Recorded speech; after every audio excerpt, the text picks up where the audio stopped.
The day when 211 women and children paid the price of war with their blood, and neither side would ever be the same. July 15, 1857. The city of Cawnpore, deep in the heart of India, the fierce Sepoy mutiny blazes against the rule of the British East India Company. The local garrison, desperate and entirely out of supplies, makes the fateful choice to surrender. The Indian rebel leader, Nana Sahib, promises them safe passage down the Ganges River. But this promise of peace was a deadly trap. Aboard the boats, the men are ambushed and massacred at point-blank range. The survivors, 211 souls, overwhelmingly women and children, they are dragged as hostages through the suffocating dust and heat. Their destination is a grim confinement in Bibi-Ghar, a building ironically known as the House of the Ladies.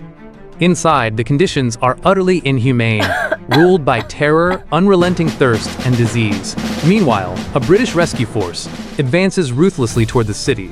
Nana Sahib panics, faced with the imminent defeat of his forces. He makes an atrocious and desperate decision: leave no witnesses alive.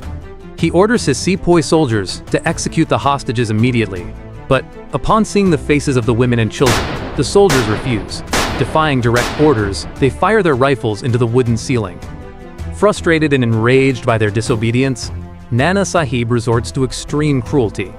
He hires local butchers from the markets of Cawnpore to do the dirty work. What follows is an unspeakable carnage, stretching for agonizing hours in the pitch-black darkness.